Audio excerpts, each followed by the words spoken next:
Chapter 27. The Betrayal of Christ. I was carried down to the time when Jesus ate the Passover supper with his disciples. Satan had deceived Judas and led him to think that he was one of Christ's true disciples, but his heart had ever been carnal. He had seen the mighty works of Jesus, he had been with him through his ministry, and had yielded to the overpowering evidence that he was the Messiah. But Judas was close and covetous. He loved money. He complained in anger of the costly ointment poured upon Jesus. Mary loved her Lord. He had forgiven her sins, which were many, and had raised from the dead her much-loved brother, and she felt nothing was too dear to bestow upon Jesus. The more precious the ointment, the better she could express her gratitude to her Savior by devoting it to him. Judas, as an excuse for his covetousness, urged that the ointment might have been sold and given to the poor. But it was not because he had any care for the poor, for he was selfish and often appropriated to his own use that which was entrusted to his care to be given unto the poor. Judas had been inattentive to the comfort and even to the wants of Jesus, and to excuse his covetousness he often referred to the poor.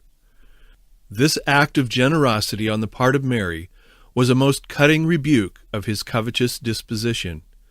The way was prepared for Satan's temptation to find a ready reception in the heart of Judas. The priests and rulers of the Jews hated Jesus, but multitudes thronged to listen to his words of wisdom and to witness his mighty works. The people were stirred with the deepest interest and anxiously followed Jesus to hear the instructions of this wonderful teacher. Many of the rulers believed on him, but dared not confess their faith, lest they should be put out of the synagogue. The priests and elders decided that something must be done to draw the attention of the people from Jesus. They feared that all men would believe on him. They could see no safety for themselves. They must lose their position or put Jesus to death. And after they should put him to death, there would still be those who were living monuments of his power.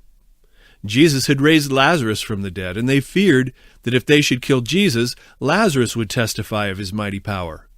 The people were flocking to see him, who was raised from the dead, and the rulers determined to slay Lazarus also and put down the excitement. Then they would turn the people to the traditions and doctrines of men, to tithe mint and rue, and again have influence over them.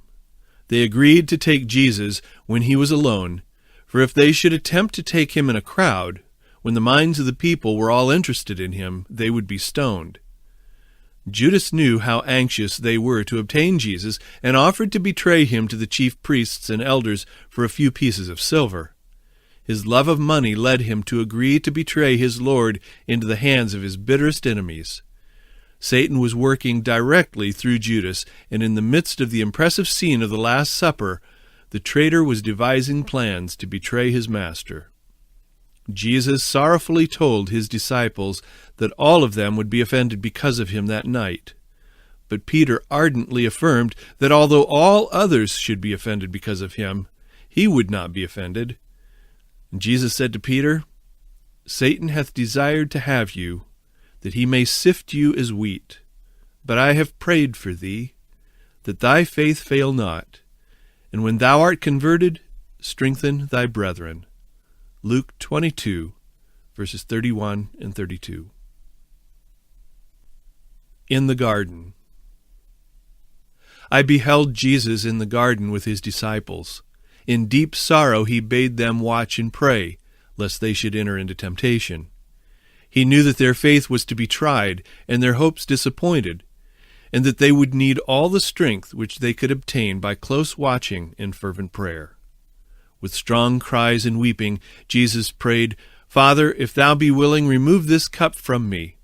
Nevertheless, not my will, but thine be done."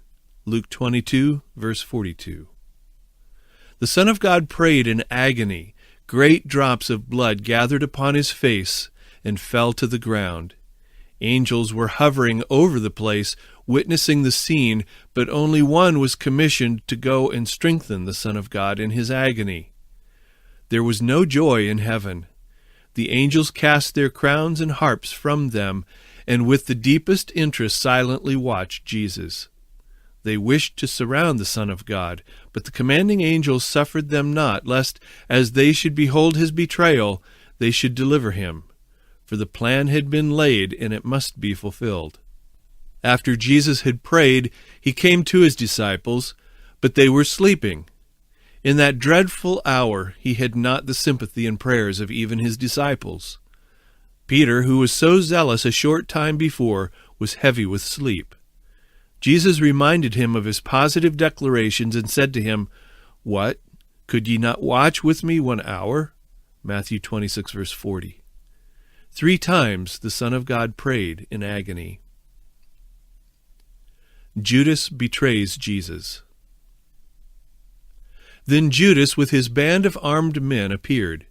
He approached his master as usual to salute him.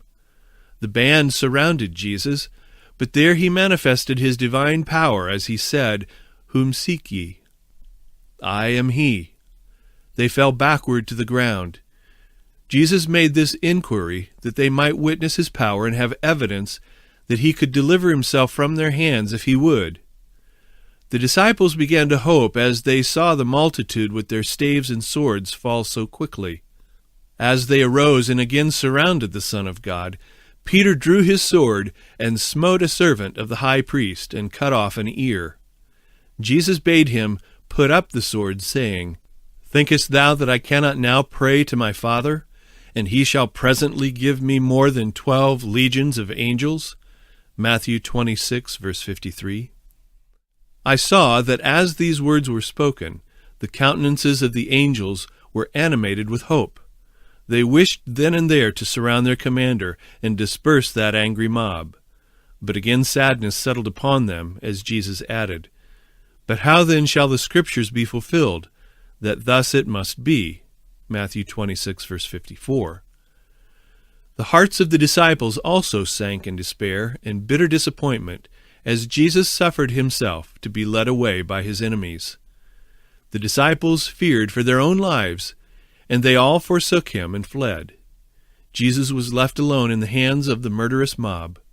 Oh, what a triumph of Satan then! And what sadness and sorrow with the angels of God! Many companies of holy angels, each with a tall commanding angel at their head, were sent to witness the scene. They were to record every insult and cruelty imposed upon the Son of God, and to register every pang of anguish which Jesus should suffer. For the very men who joined in this dreadful scene are to see it all again in living characters.